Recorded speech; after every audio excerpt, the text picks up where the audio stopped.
Halo, halo, apa kabar? Assalamualaikum warahmatullahi wabarakatuh. Senang sekali saya Hersbun Arif bisa kembali menjumpai Anda semua. Sekjen DPP Partai Demokrasi Indonesia Perjuangan, Hasto Kristianto, dan para pengacara ini harus bersiap-siap ini. Kemungkinan besar ini Hasto bisa dijatuhi vonis yang lebih berat dari vonis yang dijatuhkan oleh Pengadilan Tipikor di Jakarta Pusat yang telah menjatuhkan hukuman 3,5 tahun penjara. Mengapa saya menyatakan ini kemungkinan bisa lebih berat? Karena KPK itu memastikan akan mengajukan banding. Ini tentu saja merupakan kalau kita lihat satu paket. Karena sebelumnya Kejaksaan Agung juga sudah menyatakan mengajukan banding terhadap vonis Tom Lembong yang sudah divonis lebih dulu oleh pengadilan yang sama, tapi lebih berat hukumannya 4,5 tahun penjara. Nah, ini memang kelihatan sekali kalau ini satu paket ya, dua orang ini meskipun mereka beda-beda faksinya, tapi dua-duanya ini adalah musuh dari mantan Presiden Joko Widodo.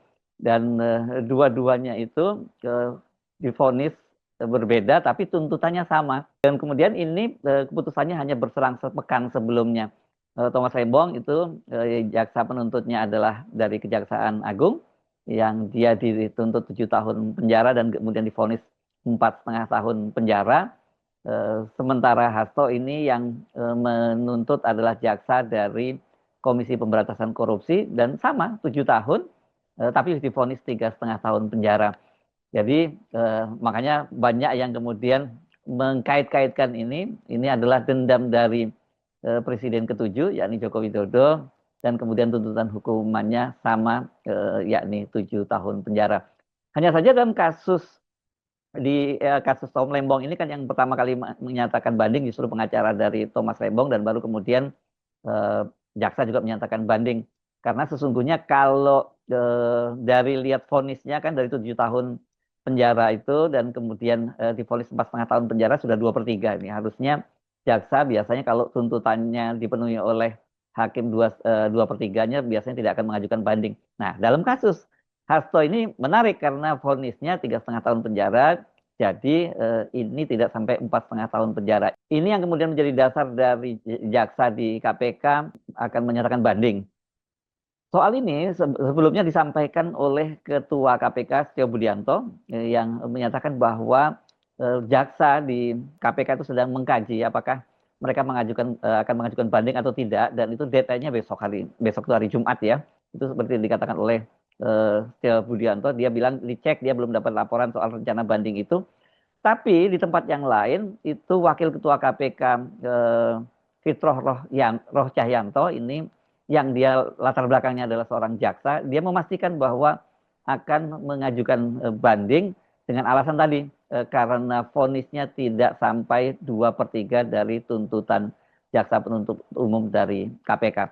Jaksa penuntut umum di KPK ini sebenarnya juga orang Kejaksaan Agung yang diperbantukan di KPK sama dengan polisi penyidik yang juga ada yang berasal dari kepolisian. Tentu saja ini sangat menarik kalau kemudian jaksa itu jaksa KPK ya mengajukan banding, dan bagaimana nanti nasib Hasto dan juga nasib dari Thomas Lembong, apakah mereka ini akan dihukum lebih berat atau justru nanti majelis banding itu menghukum lebih ringan. Tapi kalau toh nantinya katakanlah putusannya apapun di majelis banding itu, kan mereka juga baik jaksa maupun para terpidana ini belum inkrah ya, belum terpidana ya, tervonis ya, begitu kita nyebutnya. Itu mereka juga sama-sama bisa mengajukan tahapan hukum berikutnya, yakni kasasi di Mahkamah Agung, dan kemudian kalau tidak puas kasasi bisa mengajukan peninjauan kembali. Nah, kalau melihat situasinya saat ini ya, kelihatannya tidak cukup kondusif ya situasi penegakan hukum kita ini, karena dalam kasus Thomas Lembong misalnya sangat jelas di situ bahwa tidak ada kerugian negara. Thomas Lembong juga tidak menerima aliran dana dan kemudian tidak ada mens rea-nya.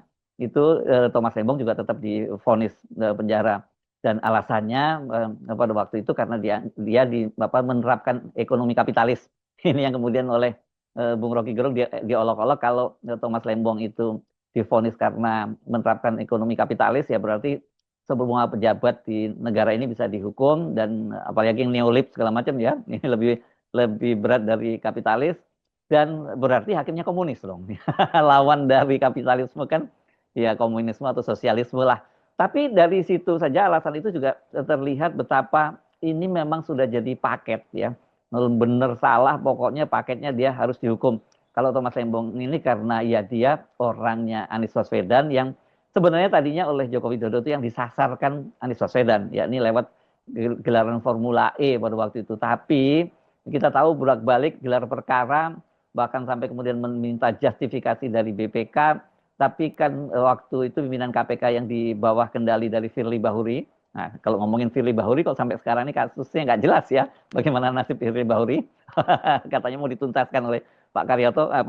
Balik lagi kita ke kasus Anies, kan kemudian para penyidiknya menolak untuk melakukan gelar perkara, dan kemudian gagallah Joko Widodo melampiaskan dendamnya kepada Anies Baswedan, dan kemudian karena tidak jadi terpidana, ya Anies Baswedan kemudian bisa melenggang menjadi calon presiden pada Pilpres 2024 kemarin berpasangan dengan Muhaimin dan melawan Prabowo Gibran Rakabuming, anaknya Joko Widodo, dan satu pasangan lainnya yakni Ganjar Pranowo dan Mahfud MD yang diusung oleh PDIP dan partai koalisinya, ada Perindo, ada P3 dan juga ada Hanura. Sementara kalau kasusnya Hasto Kristianto ini sebenarnya rivalitas atau perang saudara gitu yang kemudian berpisah karena Joko Widodo akhirnya dipecat sebagai kader PDIP bersama dengan anak dan menantunya yakni Gibran Rakabuming dan Bobi Nasution, dan kemudian sebagai balas dendamnya itu versi PDIP ya akhirnya Hasto tersangkakan dan kemudian jadi terdakwa dan divonis. Bahkan yang cukup menarik ini sebelumnya Hasto itu ketika divonis 3,5 tahun penjara, dia mengaku dia sudah mendapat bocoran bahwa dia sudah tahu dengar bahwa dia sebenarnya mendapat informasi dia akan diganjar dengan hukuman 4 tahun penjara, tapi hanya meleset 6 bulan jadinya 3,5 tahun penjara. Nah, kasus ini jelas ada kaitannya dengan apa yang terjadi dinamika internal di PDIP. Karena ketika kemudian diputuskan kasus ini terus berlanjut, kan belum ada kepastian hukum dari Hasto Kristianto. Dan ini tentu saja berkaitan dengan posisi Hasto sebagai sekjen DPP PDIP, dan juga lobby-lobby politik antara Presiden Prabowo Subianto dengan Ketua Umum DPP PDIP Megawati Soekarno Putri yang menjadikan Hasto Kristianto ini salah satu bagian posisi tawar atau syarat untuk masuk atau untuk bergabung atau tidaknya PDIP dalam kabinet Prabowo Subianto. Kalau ini kemudian KPK sudah memutuskan untuk mengajukan banding, kan prosesnya akan berlangsung lama, dan tentu saja posisi Hasto ini kemudian jadi persoalan kalau dia tetap dipertahankan, dan ini juga ada kaitannya dengan Kongres PDIP. Sekarang ini kelihatannya isu posisi itu menjadi isu sensitif, dan banyak fungsionaris dari PDIP yang mencoba menolak atau menghindar ketika ditanya soal itu. Yasona Lawli, mantan Menteri Hukum dan HAM, ini ketika ditanya soal posisi Hasto dan juga Kongres PDIP, dia hanya menyatakan mana dia tahu, katanya begitu. Ini agak sewot juga dia ya, karena kita tahu bahwa sebenarnya PDIP itu kan berencana melakukan kongres pada tahun 2025 ini, tapi kongres itu kemudian terus ditunda-tunda ya karena kasus Hasto Kristianto, karena tadinya kan banyak sekali bocoran-bocoran menyatakan bahwa ada kesepakatan bahwa Hasto ini nanti tidak akan diapa-apakan gitu. Tapi secara mengejutkan kan kemudian sehari setelah dilantik menjadi pimpinan KPK, Setio Budiarto dan kawan-kawan itu langsung melakukan gelar perkara dan keputusannya meningkatkan status Hasto Kristianto itu menjadi tersangka. Ini sangat mengejutkan karena selama 5 tahun kasus itu seperti maju mundur gitu, dan bahkan Harun Masiku yang menjadi tersangka buron sampai sekarang juga belum ditangkap. Tapi begitu hari pertama mereka menjadi pimpinan KPK, ya langsung menaik ke status itu. Dan sesungguhnya hal ini tidak mengejutkan karena pimpinan KPK, paket pimpinan KPK sekarang ini kan dipilih oleh pansel, panitia seleksi yang dibentuk oleh pemerintahannya Joko Widodo. Dan pada waktu itu yang banyak ditentang oleh kalangan aktivis, bahkan juga DPR mencoba menahan ketika nama-nama ini diajukan ke DPR, Tapi ternyata setelah dikembalikan, Presiden Prabowo Subianto tetap memutuskan untuk mengajukan paket yang dipimpin oleh Teo Budianto ini sebagai pimpinan KPK. Jadilah sekarang ini orang melihat bahwa paket pimpinan KPK yang ada sekarang adalah di bawah kendali dari mantan Presiden Joko Widodo. Nah, kalau itu yang cara apanya ya, yang kita bisa jadikan patokan bahwa ini memang ada dendam politik dan kemudian Joko Widodo itu masih bisa mengendalikan instrumen hukum, ya ini harapannya tipis dan ini Hasto Kristianto dan Thomas Lembong harus bersiap-siap untuk divonis lebih berat, minimal setidaknya sama dengan tuntutan dari jaksa. Dan kalau penguasaannya itu memang sampai seluruh instrumen hukum, ya itu bisa sampai di Mahkamah Agung. Ini saya kira ini bukan kita kemudian prejudice atau kemudian berprasangka buruk terhadap Mahkamah Agung, tapi dalam banyak kasus kan terjadi jual beli kasus semacam itu terbukti di Mahkamah Agung. Ada beberapa hakim agung yang sudah divonis dan juga sekjen Mahkamah Agung yang kemudian jadi operator untuk masalah-masalah percaloan kasus hukum. Ada juga mantan pejabat tinggi Yaro Ricard yang juga jadi makelar kasus. Jadi memang dunia hukum kita realitasnya masih seperti itu, dan ketika tidak berada dalam kekuasaan, partai-partai seperti PDIP yang tadinya berkuasa yang harus terima nasibnya begitu. Jadi bagaimana kira-kira skenario-nya ini? Seperti saya sebutkan sebelumnya, ini kalau proses banding itu biasanya durasinya paling cepat itu 1 bulan diproses dan atau paling lambat 6 bulan. Artinya kalau kita ambil skenario yang tengah gitu 3-4 bulan yang akan datang, kalau PDIP itu kemudian memutuskan untuk melakukan kongres dengan dasar sudah ada keputusan hukum tetap, ini mereka akan tersandra. Nah, karena status Hasto sampai sekarang belum jelas gitu, apakah dia nanti akan divonis lebih berat atau dia lebih ringan, dan kemudian dia masih bisa aktif kembali karena sampai sejauh ini Ibu Megawati kan masih mempertahankan posisinya sebagai sekjen, kendati dia sudah divonis, belum ada pergantian itu. Itu satu ya, berkaitan dengan Kongres PDIP yang ini juga bisa molor. Yang kedua, yang paling penting tentu saja ini dengan cara seperti ini, ya mantan Presiden Joko Widodo bisa mengganjal PDIP untuk masuk ke kabinet.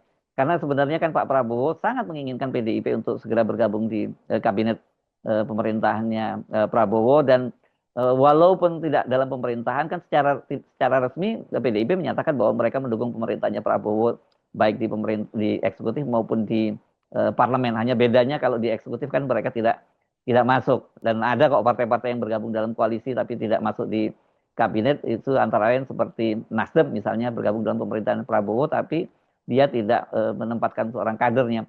Demikian juga dengan PDIP sekarang, walaupun mendukung pemerintahnya Prabowo tapi mereka tidak masuk di kabinet. Padahal sebenarnya yang diinginkan oleh Pak Prabowo itu masuk di kabinetnya, jadi lebih afdol kalau sudah masuk di kabinet.